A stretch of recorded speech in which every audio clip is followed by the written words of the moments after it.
जी जी, investment present हम लोग कर रहे थे और कल आप लोगों को यानी लास्ट क्लास के अंदर मैंने रेलेवेंट इरेलेवेंट कॉस्ट को डिस्कस करके आपको मैंने एक दो क्वेश्चन कहा था, जरा ट्राई करके आइएगा ताकि मैं जब कराऊं तो आपको आइडिया हो जाए। जी, आप कौन सा क्वेश्चन कह रहे हो?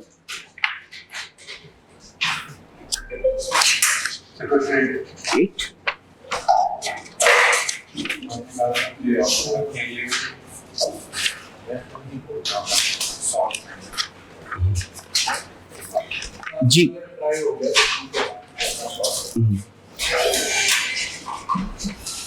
आप लोगों को रेलेवेंट इरेलेवेंट कॉस्ट डिस्कस किया था ना मैंने? अच्छा, चलिए निकालें जरा क्वेश्चन नंबर 8।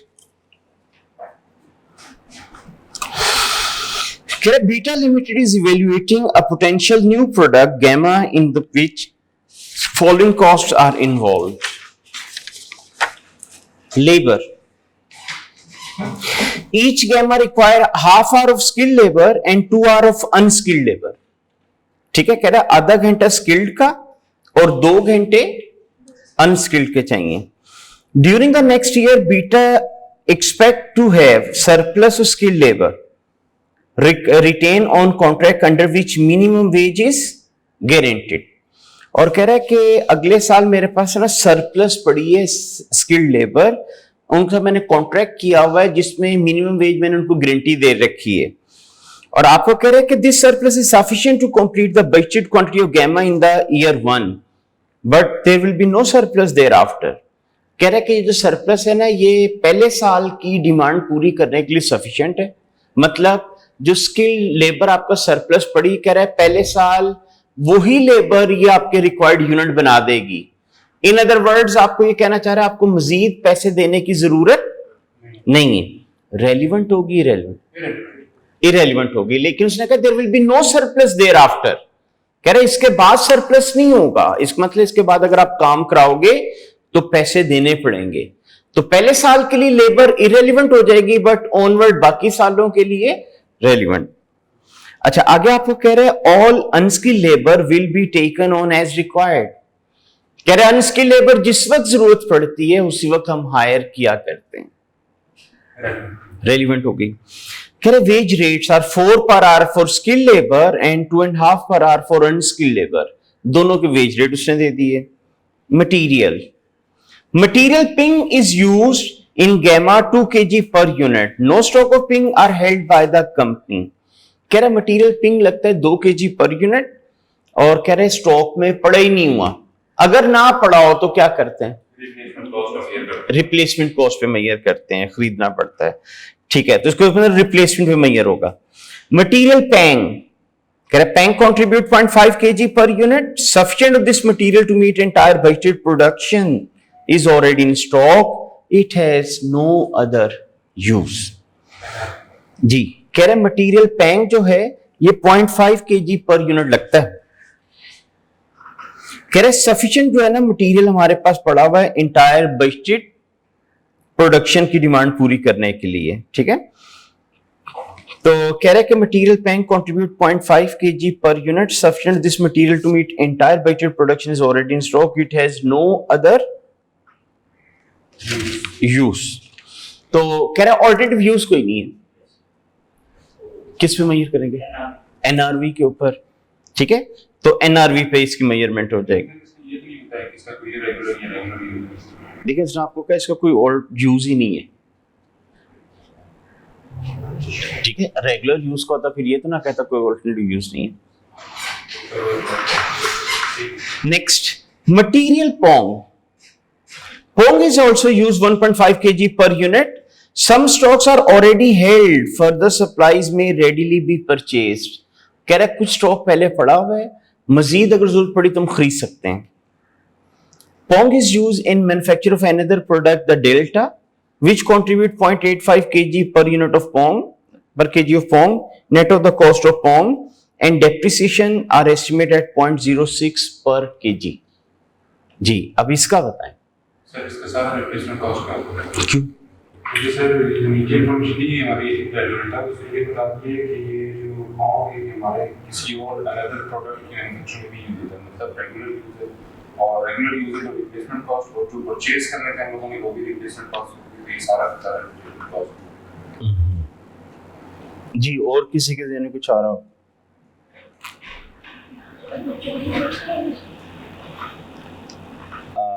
डायरेक्ट यूज है, मैंने तो 0.55 पे कर दिया और कुछ भी कॉस्ट का। अच्छा अच्छा, अब देखें हम लोगों ने रूल क्या पढ़ा था, पहले देखा करो मटेरियल पड़ा हुआ है कि नहीं पड़ा। उसने कहा कुछ पड़ा हुआ है, कुछ नहीं है, नहीं है तो खरीद लेगा। जो पड़ा हुआ है उसके बाद फिर हम क्या देखते थे, रेगुलर यूज है कि इरेगुलर यूज। उसने आपको क्या कहा, उसने कहा ये मेरी कोर प्रोडक्ट है, डेल्टा उस पर इस्तेमाल होता है।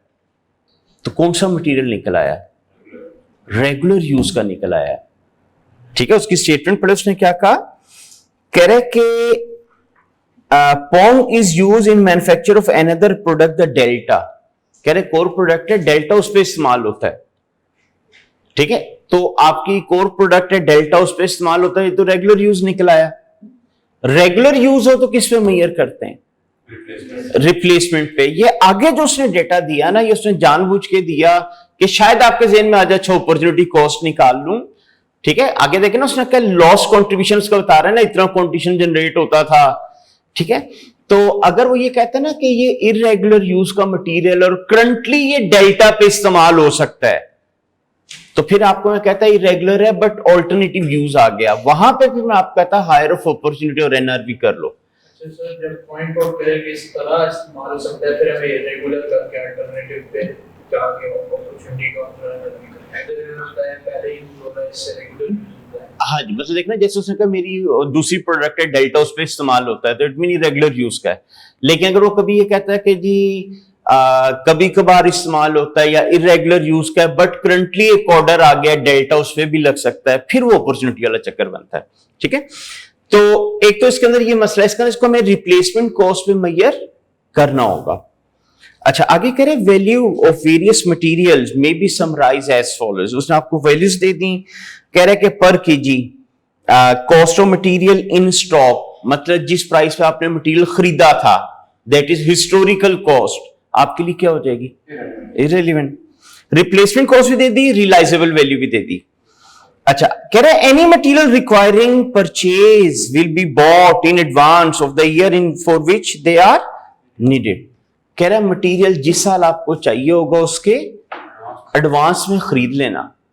क्या मतलब इसका, सर 0 1 2 3 4। हाँ, यानी जो ईयर 1 में मटेरियल इस्तेमाल करना है, ईयर 1 के स्टार्ट में खरीदना, तो ईयर 1 का स्टार्ट क्या बन जाएगा, 0। ठीक है, आगे overheads, variable overhead are estimated are expected to be incurred at the rate 1.4 per skilled labor hour. This represent extra cash cost expended. अच्छा, आपको कह रहे हैं वेरिएबल ओवरहेड जो होंगे ना 1.4 पर स्किल्ड लेबर आवर के हिसाब से होंगे, और कह रहे हैं इन तमाम के अंदर ना कैश का फ्लो होना है, मतलब इसमें कोई नॉन कैश आइटम शामिल नहीं है। रेलिवेंट हो गई। कह रहे fix overhead will be affected by the project as follows. कह रहे फिक्स ओवरहेड्स भी हैं और इस तरह अफेक्ट पड़ना है। क्या, नंबर 1, कह रहे new factory will be leased at annual rental 2000 payable in advance for the life of the project. अच्छा, कह रहे आप लोग को ना एक फैक्ट्री किराए पे लेनी पड़ेगी, 2000 रुपया उसका किराया एडवांस में देना होगा for the life of the project, यानी जितना प्रोजेक्ट की लाइफ है उतने अरसे के लिए फैक्ट्री किराए पे लेनी है।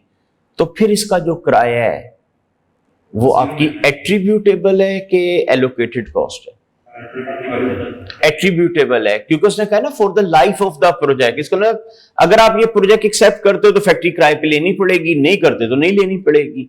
तो इसलिए एट्रीब्यूटेबल फिक्स कॉस्ट रेलिवेंट हो जाएगी। और पहला आउटफ्लो कब, 0 में। सर 4 तक होगा। हाँ जी, यानी 0 से करके आप 5 या 4 जितने भी कैश फ्लो बनते हैं उसके लिए 2000 टेबल इन एडवांस है और सारे लाइफ ऑफ द प्रोजेक्ट के लिए तो ये सिर्फ 0 में आउटफ्लो नहीं होगा। उसने आपको कहा कि एनुअल रेंट है 2000।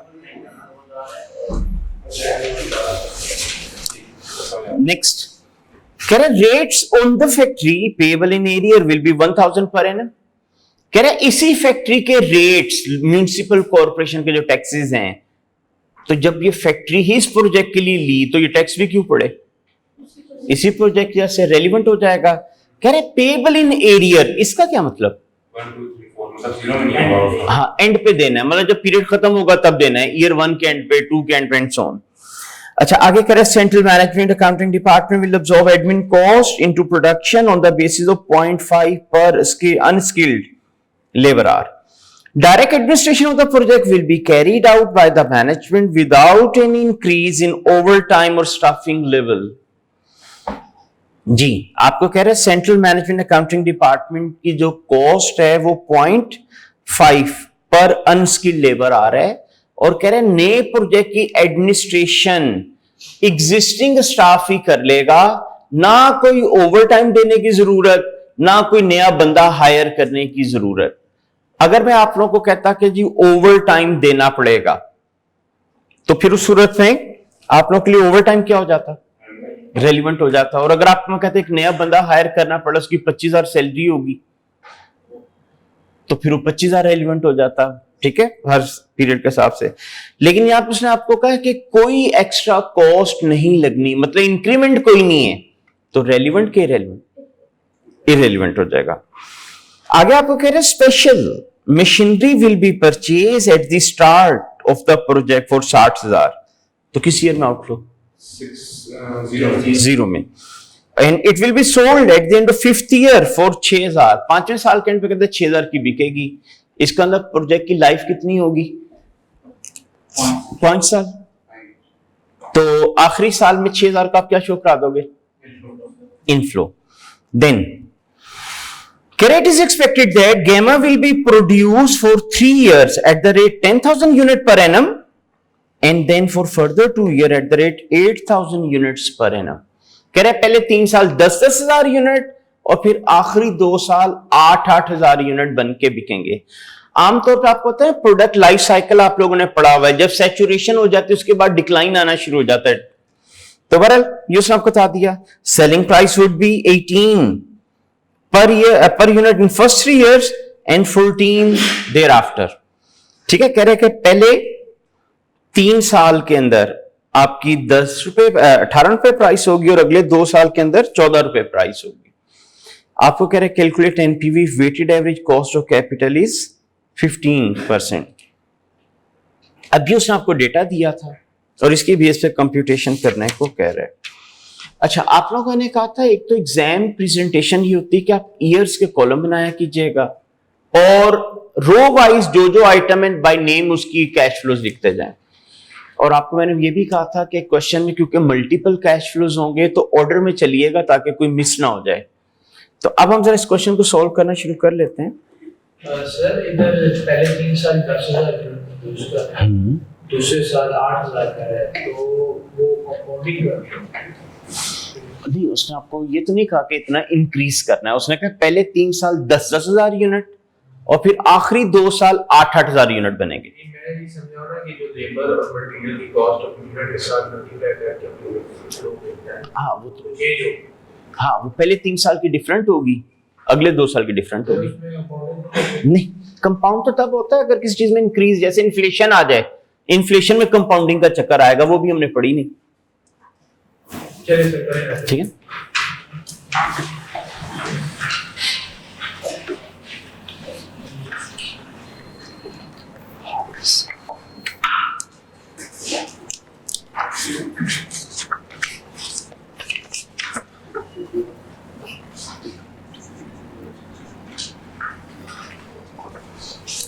ईयर बन के 3 2 5 साल 0 1 2 3 4 5।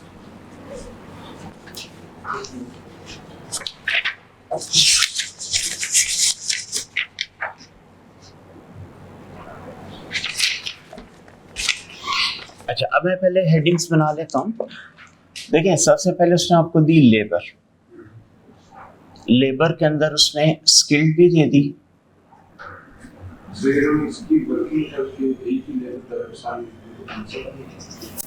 एक्चुअली ना जब इन्फ्लेशन के रेट डिफरेंट होंगे फिर आपके लिए मसले बनेंगे। इन्फ्लेशन में चल के हाँ क्योंकि हाँ नहीं वो अभी तो ये वाला क्वेश्चन तो हो जाएगा, अगर इन्फ्लेशन के रेट डिफरेंट आ गए तो मसला बन जाएगा। अच्छा जी, ये स्टाफ को दे दिया, लेबर के बाद उसने दिया मटेरियल।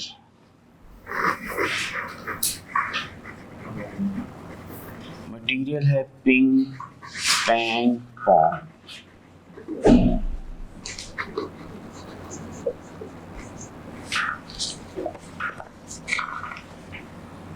ओवरहेड्स,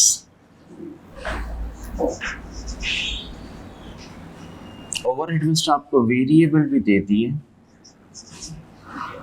और फिक्स भी दे दिए, और फिक्स के अंदर उसने आपको रेंट दिया हुआ है, रेट्स दिए हैं। अच्छा एडमिन कॉस्ट आनी नहीं है। उसके बाद मशीनरी उसने बता दी, उसके बाद उसने आपको सेल्स बता दी, बस ये और तो कोई नहीं है।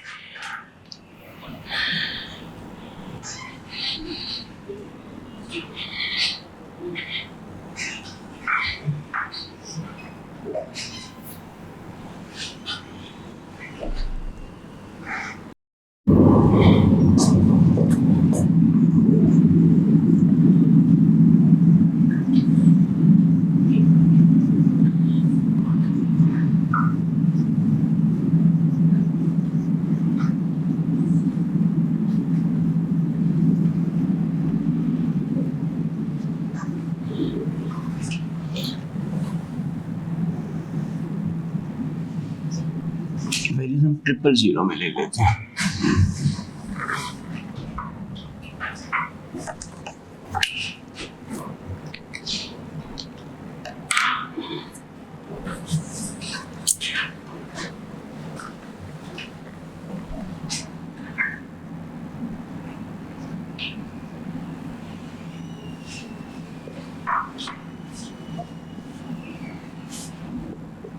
सर 15%।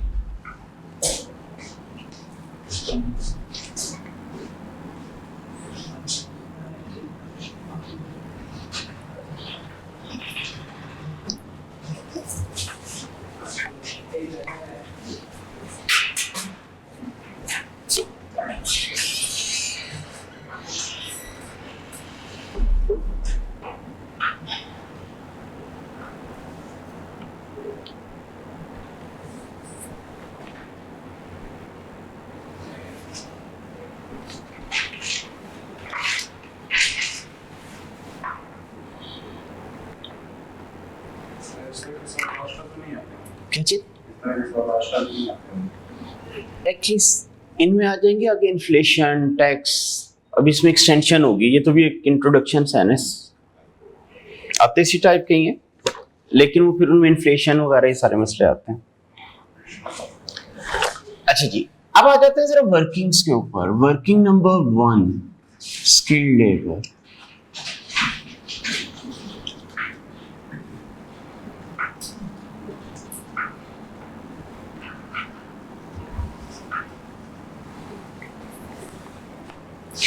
अच्छा अभी हम लोगों ने क्वेश्चन पढ़ा था, तो उसने ए पॉइंट में आपको बताया हुआ था each gamma require 0.5 hour of skilled labor and 2 hours of unskilled labor. During the next year, Beta expect to have surplus of skilled labor retained on contract under which minimum wage is guaranteed.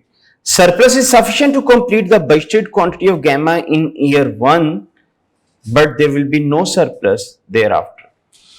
अच्छा, उसने आपको कहा था कि आधा घंटा skilled का और 2 घंटे अनस्किल्ड के लगते हैं, और पहले साल हमारे पास सरप्लस स्किल्ड लेबर पड़ी है, तो आपने कहा था अगर सरप्लस पड़ी हो तो cost of spare are irrelevant हो जाते हैं, और उसने कहा सफिशिएंट है, पहले साल की प्रोडक्शन पूरी कर देंगे, तो फिर पहले साल के लिए लेबर क्या हो जाएगी, इररेलेवेंट।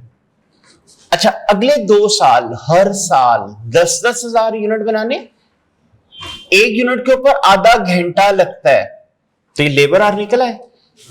और इसका वेज रेट देखें स्किल्ड का क्या था, 4। तो 5000 घंटों की 4 रुपए के हिसाब से 20,000 आ जाएगी। अगले 2 साल 8,000 यूनिट बनाने हैं, एक यूनिट पे आधा घंटा, 4 घंटे हो गए, 4 रुपए के हिसाब से 16,000।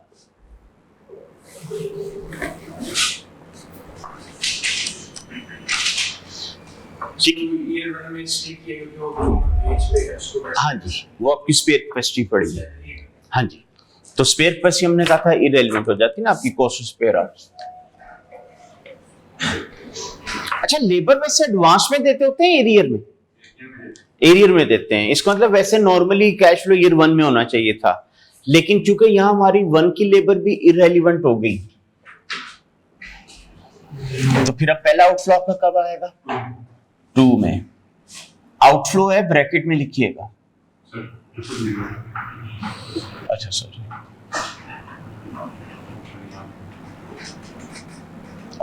पॉइंट्स आपने कैलकुलेशन के आगे कोई पॉइंट्स में तो नहीं वैल्यू जाती? नहीं सर, कोई एक का है टीचर बीस ये आती है कोई? दरमियान में है ऐसे। अच्छा चलिए, बस फिर इसको रुपीस में ही कर लें।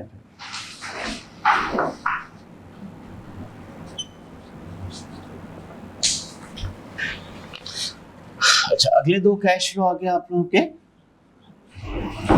16,000।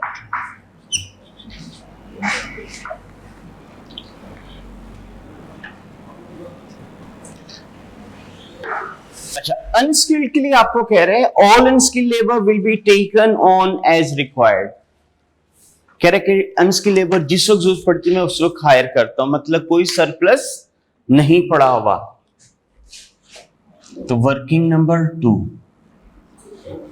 Unskilled labour. अब पहले साल की भी रेलिवेंट होगी ना, और उसने आपको कहा था पहले 3 साल मेरे एक जितने यूनिट बनते हैं, अगले 2 साल की क्वांटिटी डिफरेंट है।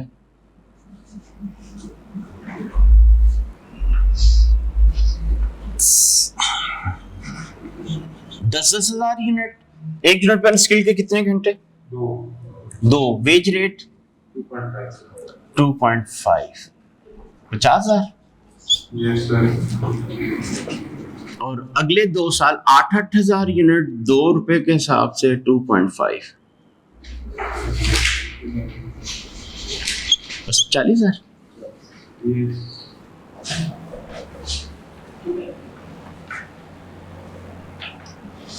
तो पहला आउटफ्लो कब आएगा? 1 में।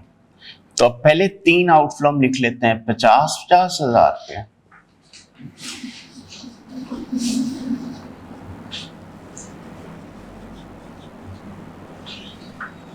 अब अगले 2 आउटफ्लो आ जाएंगे 40,000।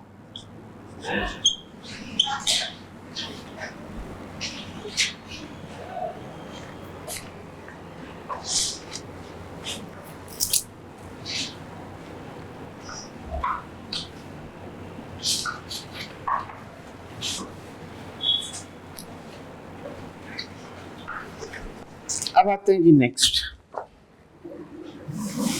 Working 3, ping.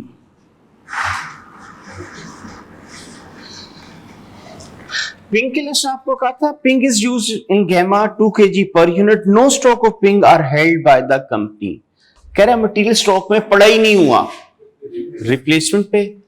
तो 1, 2, 3 और 4 और 5 के लिए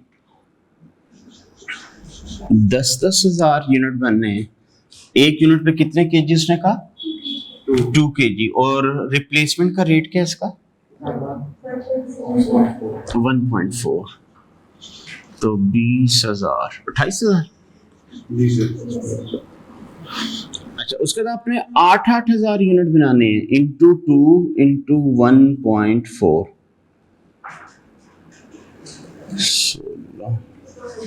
22,400। मटीरियल उसने कहा था एडवांस में खरीदिएगा। आउटफ्लो कब लिखना है? पहला जीरो है। अब 3 आउटफ्लो आ जाएंगे 28,000 के।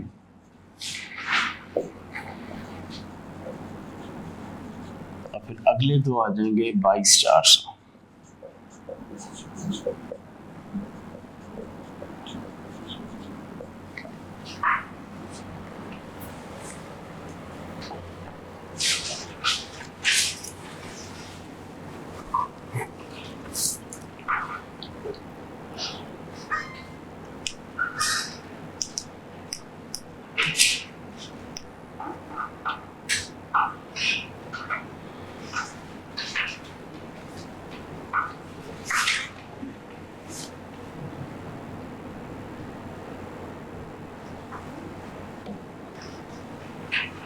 ये हो गया यहाँ तक। अब आते हैं नेक्स्ट, मटेरियल पैंग। कह रहे पैंग contribute 0.5 kg per unit. Sufficient of this material to entire budgeted production is already in stock. It has no other use. कह रहे 5 सालों में जितना भी मटेरियल चाहिए सारा मेरे पास अवेलेबल है। यानी 5 सालों में आपको जितना मटेरियल चाहिए सारा मेरे पास पड़ा हुआ है।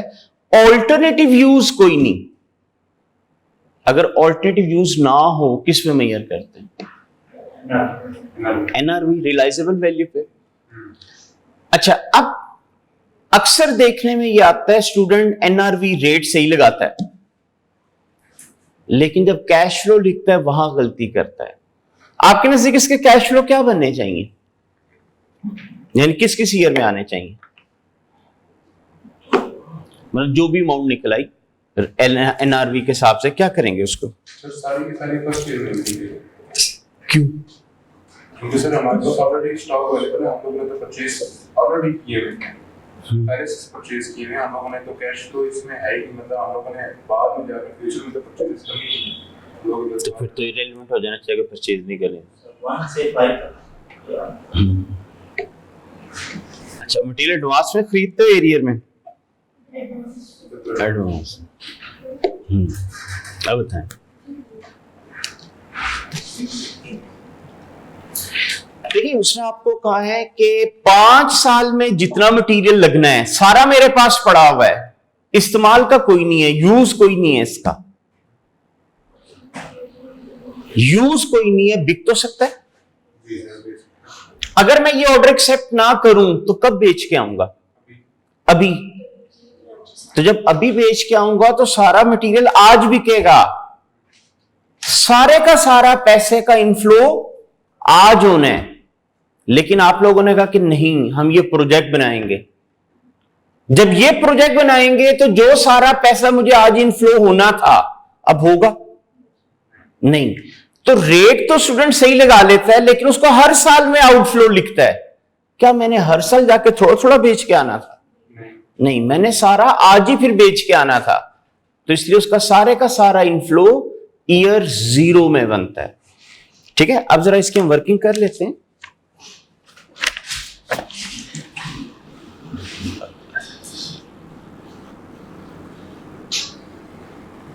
मटेरियल पैंग। अच्छा, आप लोगों की अंडरस्टैंडिंग के लिए ना मैं पहले तमाम साल की रिक्वायरमेंट कैलकुलेट कर लेता हूं कि केजीज में कितना चाहिए था। देखें, पहले 3 साल 10-10 हजार यूनिट बनाने थे, ठीक है, और 1 यूनिट पे कितना केजी लगता है? 0.5, तो 5,000 आ गया। तो पहले 3 साल के लिए 15,000 चाहिए, और उसके अगले 2 साल हमने यूनिट बनाने थे 8,000, तो उस पे 0.5 के हिसाब से 4,000। तो ये हो गया 15 और 8 23,000। इसका 23,000 केजी मटेरियल चाहिए जो कि हमारे पास पड़ा हुआ है। और अब उसने कहा था ये मैं सारा बेच आता, तो जब ये मैं 23,000 केजी मटेरियल बेच के आता तो एनआरवी का रेट क्या था? तो इसकी जरा 1.8 के साथ अमाउंट निकालने क्या बनती है?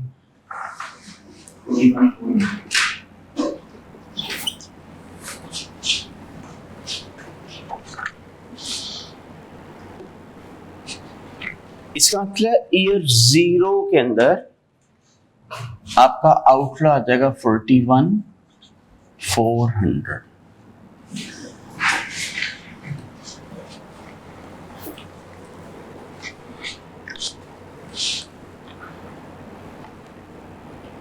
सर आप कहने जा रहे हैं ये सब एक दफा पे करना है।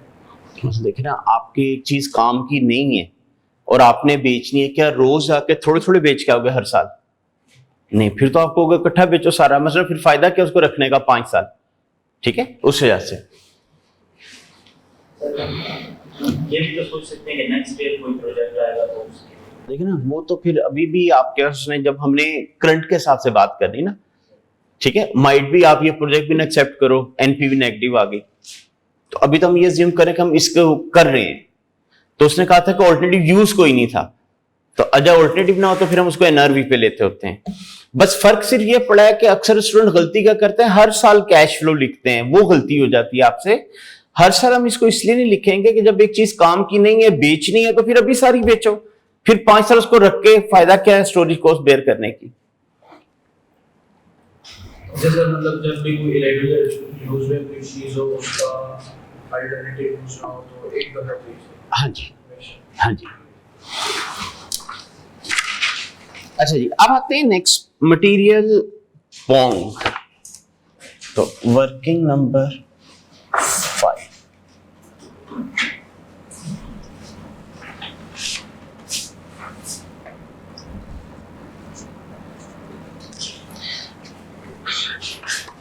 अच्छा, अब पोंग के लिए उसने आपको बताया था, material pong is also used 1.5 kg per unit. Some stocks are already held. Further supplies may readily be purchased. Pong is used in the manufacture of another product, the Delta, which contributes 0.85 per kg of Pong, net of the cost of Pong and depreciation of an estimate 0.06 per kg. अच्छा, उसने आपको कहा है कि material Pong आपका 1.5 kg के हिसाब से इस्तेमाल होता है, कुछ स्टॉक पड़ा है, बाकी मैं खरीद भी सकता हूं, लेकिन कह रहा है ये मेरी कोर प्रोडक्ट है डेल्टा, उस पर इस्तेमाल होता है। तो हमने कहा था जब रेगुलर यूज का मटेरियल आ जाए तो किस रेट पे इसकी मेजरमेंट की जाती? रिप्लेसमेंट। इसका मतलब हमें इसको रिप्लेसमेंट पे मेजर करना होगा। अच्छा देखिए, पहले 3 साल 10-10 हजार यूनिट बनने, और 1 यूनिट पे कितना केजी बता रहा है? 1.5। और अब रिप्लेसमेंट देखें क्या है इसकी? 0.8। 12,000 9600।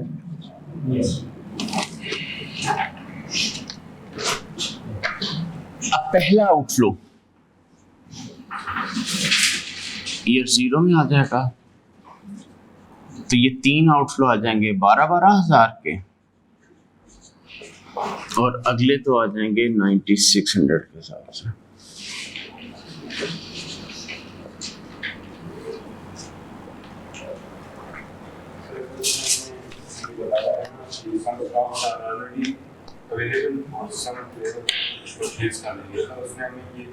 ऑलरेडी बता दी कि इतने हमें परचेज करना है, इतने पड़ेंगे, फिर हम क्या करते हैं? जब रेगुलर यूज का हो तो सारा किस पे करते होते हैं?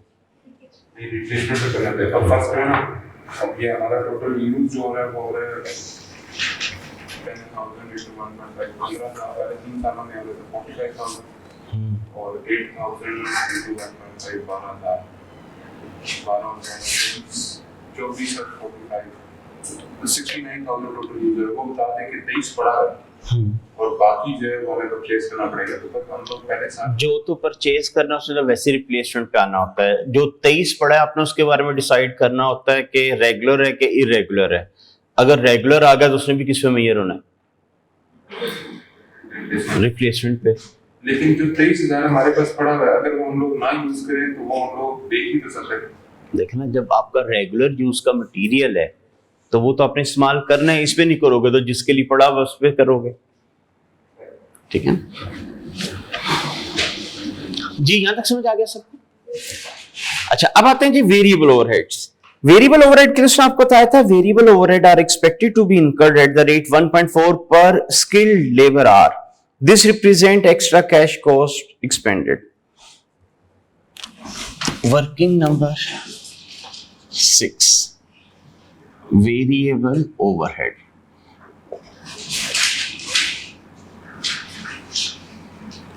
जी पहले 3 साल हमने 10-10 हजार यूनिट बनाने थे और अगले 2 साल 8-8 हजार. अच्छा कहता है 1.4 रेट होगा लेकिन पर यूनिट नहीं, पर स्किल्ड लेबर आवर. और स्किल्ड के कितने घंटे लगते थे? स्किल के सर 5,000 आधा घंटा 1 यूनिट पे. जी सर. और 1.4 उसने इसका रेट दे दिया आपको, तो 5,000 इंटू 1.4 7,000. इसका 80% 5,600.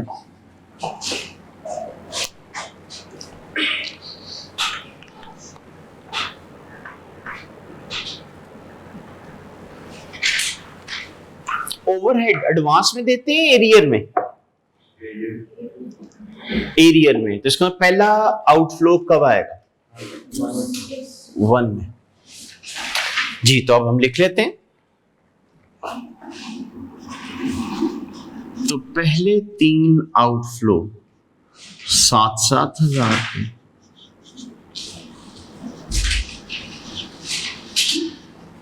और अगले 2 आउटफ्लो 5,600 के हिसाब से.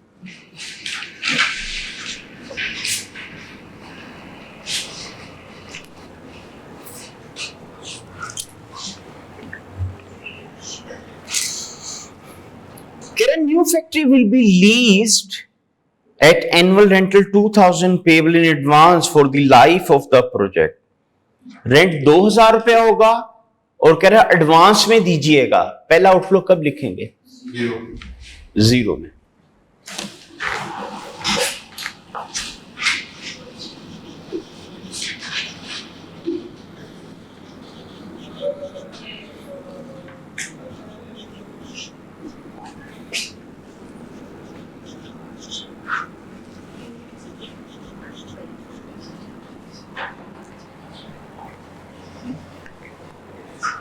Then कह रहे rates on the factory payable in arrear will be 1,000 per annum. और कह रहे रेट 1,000 रुपए पर एनम होंगे. पहला आउटफ्लो कब? ईयर 1 में.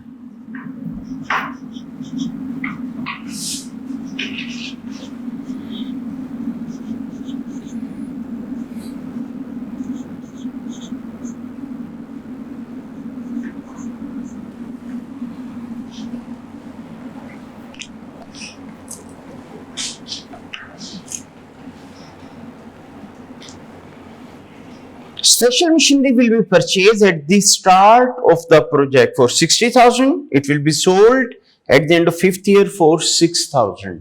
जी मशीनरी के कैश फ्लो बताएं.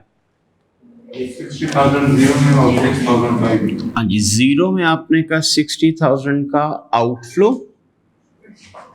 और आखिरी साल 6,000 का इनफ्लो. तो इनफ्लो को विदाउट ब्रैकेट लिखिएगा.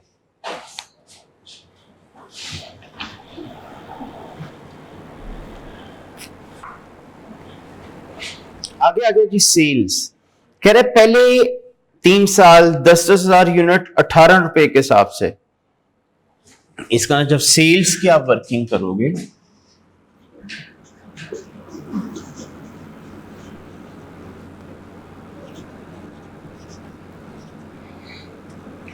दस हजार यूनिट 18 के हिसाब से 1,80,000 और फिर 8-8 हजार यूनिट्स. क्या रेट था? 14. 80 और 32 एक बार. पहला इनफ्लो कब? 1. अब 3 इनफ्लोज 1,80,000 के हिसाब से और आखिरी 2 एक 12 का।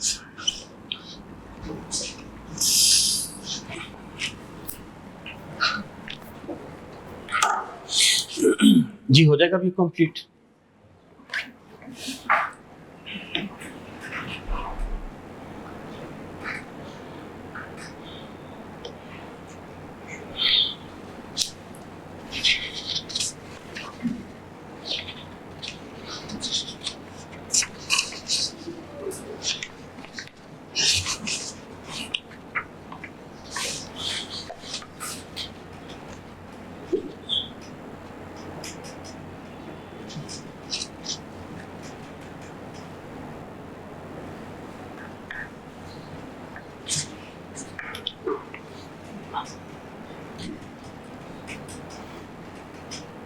ठीक है, अब आप लोगों ने जो घर से आज क्वेश्चन ट्राई करने हैं, इसका आगे ना एक क्वेश्चन 1 लिखा होगा पैराडाइज लिमिटेड के नाम से।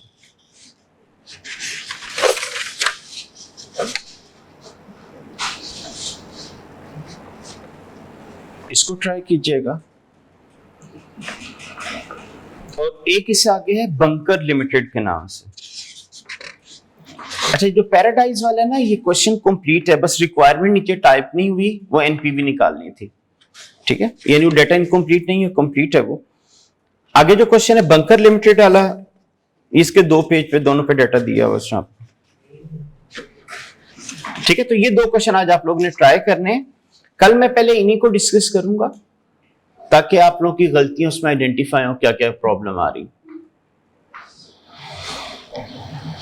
ठीक है, तो इस क्वेश्चन में एग्जामिनर ने क्या किया था, एक तो उसने रेगुलर यूज का मटेरियल जानबूझ के उसने अपॉर्चुनिटी बताई कि देखे स्टूडेंट मिसलीड होता है कि नहीं होता।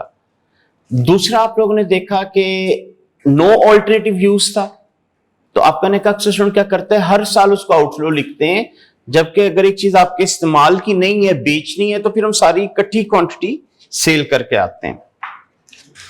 जी, अब इस क्वेश्चन में और कोई मसला है तो पूछिए।